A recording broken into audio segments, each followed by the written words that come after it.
तो इशू ये आता है कि लोगों की जो अगर कुछ इश्यूज हैं, लोगों की कुछ समस्या है तो हम तक पहुंच सके, ठीक है। नहीं, हम चाहते हैं कि लोग हम तक ना आए।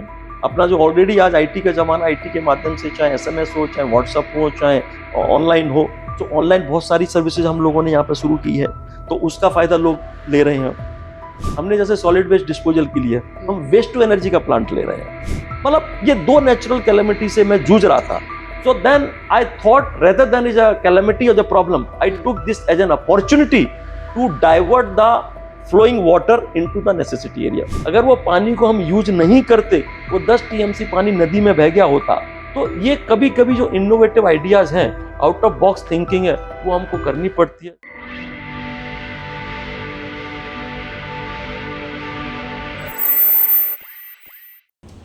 नमस्कार, मैं हूँ प्रतिभा चंद्रन और बातों बातों में इस नवभारत की विशेष श्रृंखला में आप सभी का स्वागत है। इस श्रृंखला में हम आपको रूबरू कराते हैं कई ऐसे लोगों से जो देश के जो भी विकास हो रहा है उसमें कुछ न कुछ अच्छा काम कर रहे हैं, उनका योगदान दे रहे हैं। आज हमारे जो खास मेहमान हैं वो है सिडको के एमडी और वाइस चेयरमैन विजय जी सिंघल। एक प्रशासनिक सेवा का बहुत लंबा समय का उनका अनुभव है और यहाँ पर जब से आए हैं कुछ न कुछ नए बदलाव ला रहे हैं। इनके अगर पुरस्कारों की मैं आपको गिनती कराऊं तो हमारा आधा कार्यक्रम शायद उसी में चला जाएगा। कई सारे अवार्ड्स है, जिक्र होता रहेगा उनका। पहले सिंघल साहब, आपका बहुत बहुत स्वागत है।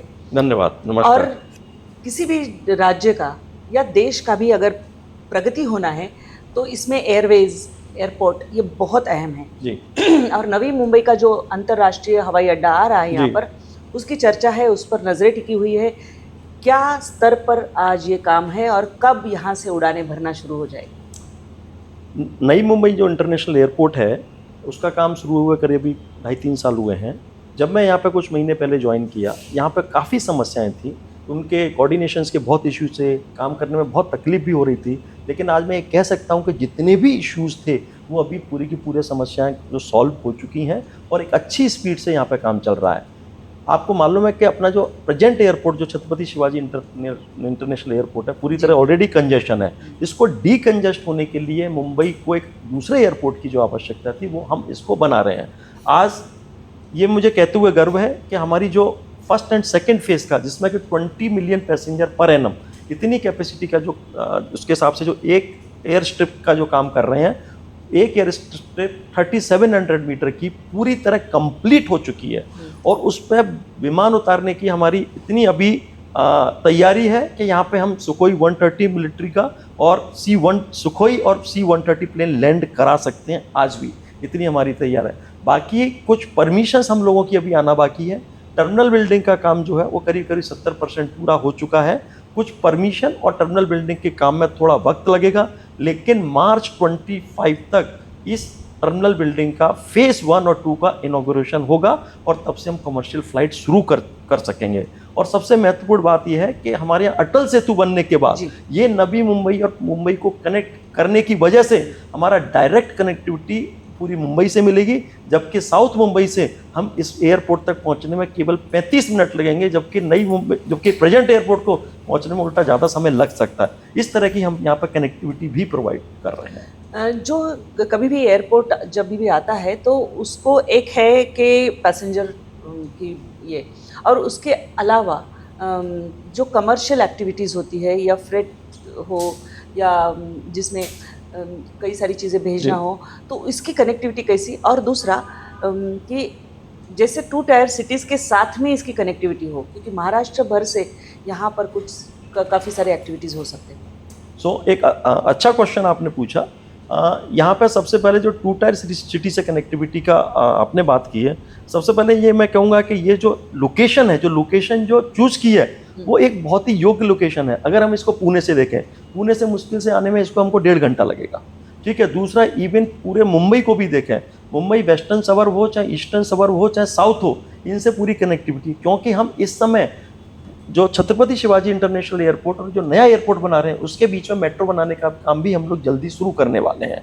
और उसके साथ बाकी की जो मेट्रोज हैं, चाहे वो लाइन 3 हो जो कि अपना साउथ मुंबई से एयरपोर्ट की तरह जाती है, वो इसको कनेक्ट करेगी। लाइन 4 है वो कुर्ला पे कनेक्ट करेगी। लाइन 12 आ रही है जो कि कल्याण से तलोजा है, जो भी MMRDA बना रही है, तलोजा से आगे हमारी लाइन है, तो ये जो एयरपोर्ट वाली जो लाइन होगी जो कि नई और पुराने एयरपोर्ट के बीच में, this will connect to all the lines. तो सारा का सारा कैचमेंट जो कि एमएमआर रीजन का भी है, इवन पुणे का भी है, वो हमको यहाँ से कनेक्ट होगी। बाकी का जब पुणे और एमएमआर रीजन से कनेक्ट हो रही है तो बाकी शहरों से ऑटोमेटिकली यहाँ पे कनेक्ट हो जाएगी। दूसरा, आपने कार्गो की बात किया, तो कार्गो के लिए ऑलरेडी हम लोगों ने यहाँ पे प्रोविजन एयरपोर्ट्स पर रखा हुआ है कार्गो हैंडलिंग के लिए, उसका भी काम चालू है। फेज 1 में एक सर्टेन कैपेसिटी तक उसका भी काम चालू हो जाएगा। उसके साथ साथ ही अगर हम एयरपोर्ट की लोकेशन की अगेन बात करें तो एयरपोर्ट और जेएनपीटी जो कि हमारा बंदर अपना जो पोर्ट है, बंदरगाह है, तो उसके बीच में हम लोग एक इंटरनेशनल लॉजिस्टिक पार्क भी बना रहे हैं जो कि करीब करीब 380 हेक्टेयर जगह हम लोगों का प्रस्तावित है, जिसमें से 100 हेक्टेयर जगह हम लोगों की ऑलरेडी एक्वायर हो चुकी है। तो वहाँ लॉजिस्टिक पार्क आने की वजह से कंटेनर्स रहेंगे, तो फ्रेट आने जाने के लिए इनकी बहुत अच्छी सुविधा होगी। सो एक ऐसी हब तैयार होगी यहाँ पे कि इस नवी मुंबई में, जो कि अपने आप में एक यूनिक होगी। एयरपोर्ट भी पास है, पोर्ट भी पास है, मेट्रो की भी सुविधा है। That will be the sort of the rare combination, जिसकी वजह से न कि हम प्रवासियों को बल्कि व्यापार के मामले में जिन लोगों का फ्रेट मूवमेंट रहता है उनको भी बहुत अच्छी इनको इसका एडवांटेज होगा। एक होता है कि कनेक्टिविटी देना, चाहे वो एयर कनेक्टिविटी हो, रोडवेज हो, आपने सभी की बात यहाँ पे जिक्र कर दिया, और मेट्रो का मेरा जो सवाल होने वाला था वो आपने पहले ही उसका जवाब दे दिया है। इसके साथ साथ एक स्मार्ट सिटीज़ का कंसेप्ट आ रहा है और एक अफोर्डेबल हाउसिंग, दोनों पर मैं आपसे जवाब चाहूँगी कि लोगों को इस शहर में मतलब जीना यहाँ, मरना यहाँ मुश्किल हो ये नहीं, लेकिन जिनको काम करना है उनके लिए बहुत आसान हो, रहना आसान हो खास करके। तो अफोर्डेबल हाउसिंग में जो काम सिडको करती है वो फिनोमिनली गुड है। कितने यूनिट्स हैं हमारे पास, क्या लॉटरीज निकलने वाली है, कई सारी उम्मीदें हैं लोगों की। सबसे पहले मैं ये कहना चाहूँगा कि सिडको का पर्पज़ क्या है। सिडको की स्थापना हमारी 1972 में हुई थी। जैसे हमारा स्लोगन है शहरांचे शिल्प का, वी मेक सिटीज। सो सिडको का काम है शहर बनाना। अगर यहाँ पे आप देखें वाशी, बेलापुर जैसे शहर हम लोगों ने बनाए हुए हैं, और उसके साथ साथ हम लोग केवल यहाँ तक ही सीमित नहीं रहे। हमने सिंधुदुर्ग में कलेक्टर ऑफिस और बाकी का काम किया, आज पालघर में भी काम किया, नांदेड़ में भी किया, औरंगाबाद में भी किया। तो उसके साथ साथ हम जो अभी तो खैर नैना का बहुत बड़ा हम लोग नैना एक नया शहर बसा रहे हैं। सो आपने यहाँ पे बात की अफोर्डेबल हाउसिंग की। सो हमारा पर्पज जो नवी मुंबई का था डेवलप करने का, जिससे कि बॉम्बे में जो कंजेशन है, बॉम्बे का जो अल्टरनेट है वो यहाँ पे उपलब्ध हो सके। क्योंकि एक तो बॉम्बे का ऑलरेडी कंजेस्ट हो चुका, ज़मीनें बहुत महंगी हैं, मकान भी बहुत महंगे हैं, एक कॉमन मैन अफोर्ड नहीं कर सकता। तो ये अफोर्डेबल हाउसिंग का कंसेप्ट हम यहाँ लेके आए। हम आज की तारीख में करीब करीब 67,000 घर हम बना रहे हैं। उसमें से 5,000 घर मेरे ऑलरेडी तैयार हैं, करीब बाकी के 34,000 घर हैं वो कि अभी दिसंबर एंड तक मेरे कंप्लीट हो जाएंगे। शायद अगले 15 दिन में हम करीब एक 25,000 घरों का हम मार्केट में जा रहे हैं, जिससे कि हम लोगों को दे सकें। और इनके जो अफोर्डेबल हाउसेज हैं, अगर हमारी जब क्वालिटी देखें सिडको की, क्वालिटी काफ़ी बेहतर है। और जो मार्केट में जो प्राइवेट डेवलपर्स हैं उनसे हमारे रेट सस्ते भी हैं, जो कि एक कॉमन मैन को एक उनकी दायरे में आएंगे। सो हमारा जो कंसेप्ट है कि शहर बना के लोगों को सुविधा देना, लेकिन इसके साथ साथ भी अगर स्मार्ट सिटी की बात करें, स्मार्ट सिटी क्या, एक अच्छा इंफ्रास्ट्रक्चर हो, लोगों को यहाँ पे सुविधा उपलब्ध हो। जब मैं इंफ्रास्ट्रक्चर की बात करता हूँ तो यहाँ पे रोड्स हैं, जैसे मैंने एयरपोर्ट्स के लिए कनेक्टिविटी की बात की, हम एक उल्वे कोस्टल रोड भी बना रहे हैं जो कि MTHL से डायरेक्ट, जैसे कोस्टल रोड होता है वो डायरेक्ट एयरपोर्ट तक जाएगा। सायन पनवेल हाईवे पर कंजेशन फिर कम करने के लिए एक हम खारघर कोस्टल रोड का काम भी है, वो कल ही बोर्ड में हमारा पास हुआ है, उसके अभी 2-3 दिन में वो भी टेंडर निकल जाएंगे। इसके साथ साथ हम एक इंटरनेशनल कॉरपोरेट पार्क बना रहे हैं, जैसे अभी मुंबई में BKC है, उसी तरह मेरे पास करीब 380 एकड़ जगह जो कि मेरे पास है, वहाँ पे मुंबई से बेहतर BKC हम यहाँ बनाएंगे कि जो कि जिसमें के बहुत सारे कॉरपोरेट ऑफिसेज होंगे, एंटरटेनमेंट की सुविधा होगी, कन्वेंशन सेंटर होगा, जो ऑफिसेज होंगे। तो इस तरह की जो लोगों की बेसिक सुविधा है उसका ध्यान रखा गया। इसके साथ साथ जैसे लोगों को घूमने फिरने के लिए, सांस लेने के लिए उनको गार्डन चाहिए, जैसे मेरा यहाँ पर खारघर में सेंट्रल पार्क है, 60 हेक्टेयर का है। इतना बड़ा सेंट्रल पार्क हम यहाँ दे रहे हैं क्योंकि फ़ायदा, जब हम नया शहर बना रहे हैं क्यों ना बेसिक कंसेप्ट के हिसाब से हम जितनी सारी की सारी सुविधा यहाँ पे दे सकें। इवन मैं स्पोर्ट्स के मामले में भी देखें, अभी मेरा खारघर का गोल्फ कोर्स है, ये पूरे MMR रीजन में ये पहला पब्लिक गोल्फ कोर्स है जो कि 100 हेक्टेयर से ज़्यादा एरिया में है। 18 होल गोल्फ कोर्स है। जनरली गोल्फ एक कॉमन मैन के दायरे से बाहर होता है, पर हमने यहाँ पे कॉमन मैन भी आ सके इस तरह के रेट्स यहाँ पर रखे हैं, कम से कम गोल्फ क्या हो सकता है, खेल सके, अपने फैमिली के साथ जा सके, अनुभव करा सके। तो ये सब चीज़ें जो है कि जिससे कि कॉमन मैन ये इस चीज़ का एडवांटेज ले सके। बाकी अगर मैं बात करूँ स्पोर्ट्स का, हमारे यहाँ पे जो फुटबॉल की पिचेज हैं, फुटबॉल के ग्राउंड है हमारे 4 जो कि वर्ल्ड क्लास स्टैंडर्ड के हैं, जिसमें से एक तो फीफा से भी एफिलिएटेड है। यहाँ पे इंटरनेशनल गेम्स ऑलरेडी हो चुके हैं, इवन यहाँ स्पोर्ट्स कॉम्प्लेक्स भी आ रहा है। सो स्मार्ट सिटी के हिसाब से यहाँ पे जितनी भी सुविधा हम लोगों को देनी चाहिए वो हम देने की पूरी हमारी प्लान है। बहुत सारी चीज़ें हो चुकी हैं, लेकिन बहुत कुछ अभी करना बाकी है। आगे के 2-3 साल हमारे लिए उतने ही महत्वपूर्ण है। दर्शकों मैं आपको बता दूं कि सर इतने पैशनेटली इन चीज़ों के बारे में क्यों बोल रहे हैं, क्योंकि ये खुद एक अच्छे टेनिस खिलाड़ी है, मैंने सुना है जी। इसके अलावा इन्होंने जहाँ जहाँ काम किया, जैसे पानी का काम हो, इंटरनल रिवर लिंकिंग का जो इनका प्रोजेक्ट था, आपको अंतर्राष्ट्रीय स्तर पर बुलाया गया था पेपर प्रेजेंट करने के लिए, जलगांव की बात में कर रही हूँ। तो पानी के बारे में आपका काम है, स्वच्छ भारत के लिए मतलब आपको अवार्ड मिल चुका है। बिजली का जो एक बात है, तो आप वहाँ से भी मतलब लगभग जो बुनियादी ज़रूरतें होती है किसी शहर की, उसके हर क्षेत्र में आप काम कर चुके हैं, बिजली का हो, पानी का हो, रोड और इसका हो। तो इस शहर को वो सारा एक एक्सपीरियंस लेके आपको क्या लगता है, क्योंकि और इंडस्ट्रियल डेवलपमेंट की भी बात कर रही हूँ मैं यहाँ पे कि क्योंकि ज्वेलरी पार्क आने वाला है, ज्वेलरी डिज़ाइनिंग पार्क आने वाला है, कई सारे इंडस्ट्रियल प्रोजेक्ट्स आने वाले हैं, उनको भी आप एक तरह से फैसिलिटेट करते हो। तो मेजर कौन से प्रोजेक्ट्स हैं? सो जैसे मैंने बोला ना कि ये देखो इस एरिया में सिडको में मैं बोल रहा हूँ जितना हम कर सके उतना ही कम है। और मैं इतना चाहता हूँ कि बहुत सी चीज़ें जो बहुत पहले शुरू होनी चाहिए थी वो संभव हो नहीं पाई। मैं शायद एक नैना शहर हम बसा रहे हैं जो करीब करीब एक 250 स्क्वायर किलोमीटर में है, क्योंकि जैसे अभी हमने ये वाशी वेलापुर बसाया, सैचुरेट हो गया, अभी नैना करके आ रहा है। नैना का काम 2012 में हमारा नोटिफिकेशन निकला कि नैना शहर बसाना है, लेकिन संभव आज तक हो नहीं पाया। मैं आज आपको गर्व के साथ कह सकता हूँ कि नैना की जो आज तक की लोगों का भ्रम था, कब शुरू होगा, क्या शुरू होगा कि नहीं होगा, लोगों का विरोध होता, लेकिन आज शुरू हो रहा है। मैं करीब करीब नैना में इंफ्रास्ट्रक्चर के काम करने के लिए 4000 करोड़ के रोड के ऑलरेडी काम का वर्क ऑर्डर दे चुका हूँ। अभी जस्ट एक 15 दिन पहले दिए हैं। बाकी 4000 करोड़ के काम ऑलरेडी मेरे टेंडर हैं, आचार संहिता से उधर वो भी दे दिए जाएंगे। सो काम का क्या है, एक काम तो करना ही है, उसमें योग्य स्पीड भी लाना जरूरी है। नहीं तो लोगों के सरकारी काम में ऐसा लगने लगता है कि ये काम होगा कब होगा, लेकिन मेरा जो यहाँ पे ध्येय है वो ये है कि कोई भी काम डिले नहीं होगा। मेरी पूरी कोशिश है और आप लोगों को खातरी और जिस कहते हैं ना कॉन्फिडेंटली मैं बोल सकता हूँ कि सारे काम यहाँ पे अपने टेन्योर में तो एटलीस्ट टाइम पे कराऊंगा मैं। मेरा खुद का फॉलोअप है और मेरी इच्छा है कि टाइम पे होंगे और बिल्कुल होंगे। जैसे नैना का जैसे मैंने बोला, खारगर कोस्टल रोड का बोला मैंने आपका, और उल्वे कोस्टल रोड का बोला, और ऐसे एक खारगर टुरवे लिंक रोड है जो कि एक अपन टुरवे से अपन खारगर तक वो कनेक्ट करेगा। तो ऐसे बहुत सारी चीज़ें यहाँ पे जो आ रही हैं, तो मुझे लगता है कि इसके हिसाब से इस एरिया में जो कि आपको एकदम बदल दिखेगा कि जो कि अभी जैसे मैंने बोला ये 2-3 साल बहुत इंपॉर्टेंट है, क्योंकि सारे प्रोजेक्ट अभी टचवुड गति में आए हैं, लोग भी काम कर रहे हैं, इवन कॉन्ट्रैक्टर्स को भी बड़ा हम टाइटली और टफली इन अ गुड सेंस कि भाई आपको टाइम पे काम करना है। तो मुझे लग रहा है एक अच्छा लोगों में एक विश्वास है, हमको भी लोगों का सपोर्ट मिल रहा है और हम भी उस सपोर्ट में लोगों को बोल रहे हैं कि आपको डेफिनेटली ये सारे के सारे काम आपको टाइम पे मिलेंगे। साथ ये सारी चीज़ें एक दूसरे से जोड़ने के लिए ई गवर्नेंस और कम्युनिकेशन बहुत एक स्मूथ प्लेटफॉर्म पे हो, इसके लिए बहुत ये करना पड़ता है। ई गवर्नेंस आप कैसे इम्प्लीमेंट कर रहे हैं इन सभी चीज़ों में? देखो ई गवर्नेंस के लिए हमने सबसे पहला तो इशू ये आता है कि लोगों की जो अगर कुछ इश्यूज हैं, लोगों की कुछ समस्या है तो हम तक पहुंच सके। ठीक है, नहीं हम चाहते हैं कि लोग हम तक ना आए। अपना जो ऑलरेडी आज आईटी का ज़माना, आईटी के माध्यम से चाहे एसएमएस हो, चाहे व्हाट्सअप हो, चाहे ऑनलाइन हो, तो ऑनलाइन बहुत सारी सर्विसेज हम लोगों ने यहाँ पर शुरू की है, तो उसका फ़ायदा लोग ले रहे हैं।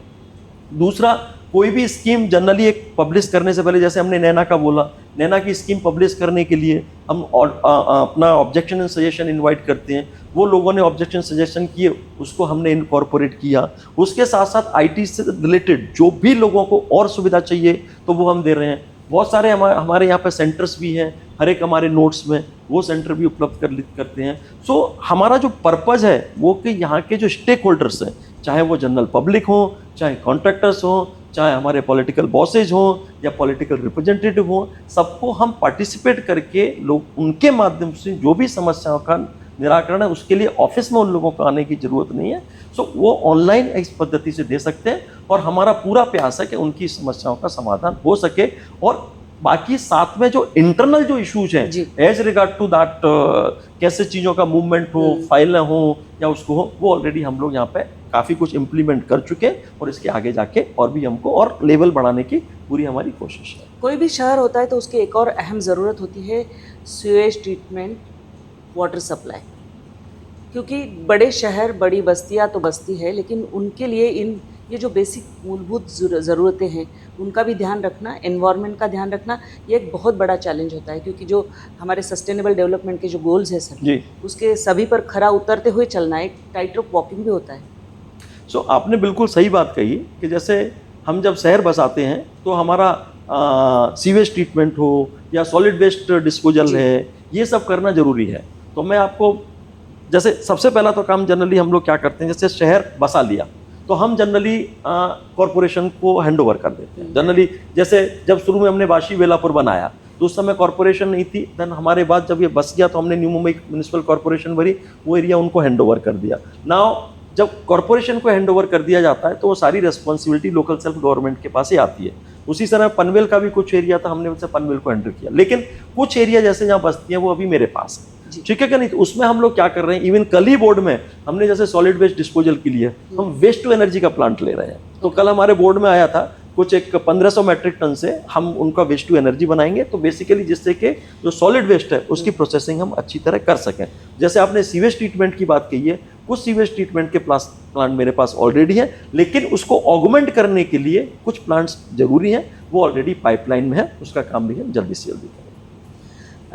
ये सब में आपको मतलब आपके जगह जगह की अगर हम पोस्टिंग देखी तो चाहे जलगांव हो या कोल्हापुर में भी आप थे, संभाजीनगर जो अभी का है, औरंगाबाद उस शहर से मैं आती हूँ, वहाँ आप थे। सबसे बहुत दिल के करीबी क्या रहा आपके? और जो आपकी एक और बात है अहम कि आपको रीडिंग का शौक़ है, आप एक अच्छे ओरेटर हैं और आप एक मोटिवेशनल स्पीकर भी हो सकते हैं। मैंने आपके कॉलेजेस के कई लेक्चर्स भी देखे, तो या टेनिस खेलते हैं आप जी, तो क्या सब चीज़ों को समय मिलता है? और सबसे करीब दिल के क्या है आप? देखो क्वेश्चन छोटा है लेकिन आंसर मतलब क्वेश्चन सिंपल है लेकिन आंसर बड़ा डिफिकल्ट है। सी अभी देखो हर पोस्टिंग की बात करें तो देखो हर पोस्टिंग के अपने चैलेंजेस हैं और अपना अलग चीज़ है, बड़ा कहना बड़ा मुश्किल है। लेकिन मैं कुछ बताना चाहूँगा। जैसे जब मैं कलेक्टर जलगांव था, वहाँ पे नदी जोड़ प्रकल्प किया। बिल्कुल, नदी जोड़ प्रकल्प मैं कोई सोच के नहीं गया था, वो कहते हैं ना necessity is the mother of invention. सन 2005 की बात है कि जबकि मुंबई में महापुर था, उसी हिसाब से नासिक में भी महापुर था। वहाँ पे गिरना नदी थी, गिरना का जो डैम था वो जून महीने में ही भर गया और वो गिरना डैम के फिर गेट खोल दिए और गिरना नदी करीब 150 किलोमीटर मेरे जलगांव जिले से बहती थी, तो नदी के आसपास फ्लड था। लेकिन उसी समय बाकी पूरे जलगांव में सूखा था, ड्राई था, मतलब प्रगति का कुछ पता नहीं चलता। एक डिस्ट्रिक्ट में कुछ पोर्शन में आपका फ्लड सिचुएशन है बिकॉज ऑफ द रिवर, जिस डैम भर गया, लेकिन कुछ पोर्शन में बिल्कुल सूखा है। सो मतलब ये दो नेचुरल कैलेमिटी से मैं जूझ रहा था। So then I thought rather than is a calamity और the problem, I took this as an opportunity to divert the flowing water into the necessity area. वहां से रिवर लिंकिंग की शुरुआत हुई, क्यों ना इसको किया जाए। थोड़ा सा बैकग्राउंड भी मेरी सिविल इंजीनियर है, तो मैंने भी सोचा क्यों ना थोड़ी बहुत नॉलेज है तो उसको भी अप्लाई कर लिया जाए। तो ऐसे केस में जनरली इरिगेशन डिपार्टमेंट कभी इस बारे में सोचता नहीं, बिकॉज इरिगेशन डिपार्टमेंट का काम होता है जनरली मतलब नदियां डैम बनाना, ये बनाना, और कलेक्टर का काम होता है जब टंचाई हो गई तो टंचाई में टैंकर कर लो या PPWS कर लो या कुछ और स्कीम कर लो। पर उस समय जनरली कोई भी नहीं सोच पाता कि जो पानी बह के जा रहा है उसको कैसे डाइवर्ट किया। समाओ ये आइडिया आया, उसका रिजल्ट्स बहुत अच्छे आए, पूरे महाराष्ट्र में चर्चा हुई, देश में चर्चा हुई। माननीय राष्ट्रपति महोदय उस समय खुद देखने आए थे, उस समय माननीय मुख्यमंत्री राजस्थान खुद देखने आए थे। फाइनली काम का ठीक है। उसके बाद मुझे फिर इस बात के लिए प्राइम मिनिस्टर अवार्ड भी मिला। क्वेश्चन ये नहीं है कि प्राइम मिनिस्टर अवार्ड मिला, जब आप काम करते तो किसी अवार्ड के लिए नहीं करते हो, बस आपका पैशन है, आप काम करते चले जा रहे हो। तो एक तो वो प्रसंग है। कोल्हापुर में भी उसके बाद में म्युनिसिपल कमिश्नर रहा, वहाँ पर रोड प्रकल्प था, integrated road development project with in city, एक यूनिक प्रोजेक्ट था, उसमें भी बहुत काम किया, बहुत मजा आया। आज मैं कह सकता हूँ शायद जो कोल्हापुर में उस समय काम हुए, पता नहीं शायद उसके बाद उतने काम हुए भी होंगे, वो भी सकते हैं, बट लेकिन that was a very marvellous काम। जब मैं MSEDCL महावितरण में गया, सरकारी कंपनी थी, लॉसेज में थी। जब मैं गया तो करीब 1200 करोड़ लॉसेज में थी, लेकिन 2.5 साल के कार्यकाल के बाद मैं उसको 300 करोड़ प्रॉफिट में छोड़ के आया। ठीक है, वहां पर रिकवरी नहीं होती थी, लॉसेज बहुत थे, बहुत सारी प्रॉब्लम थी। पोस्ट कोविड के बाद इवन बहुत सारी लोड शेडिंग थी, करीब करीब 17 स्टेट्स में लोड शेडिंग थी, लेकिन मैंने मेरे स्टेट्स में टचवुड लोड शेडिंग नहीं होने दी। उसका कारण ये था कि जहाँ से एनर्जी प्रोक्योर करनी है मैंने प्रोक्योर कर ली। एक प्रसंग और आपको सुनाता हूँ, कोयना डैम है, कोयना डैम से मुझे 2000 मेगावाट का हाइड्रो पावर मिलती है। ठीक है, तो वहाँ जनरली हमारा पानी का रिजर्वेशन है कुछ 67 TMC।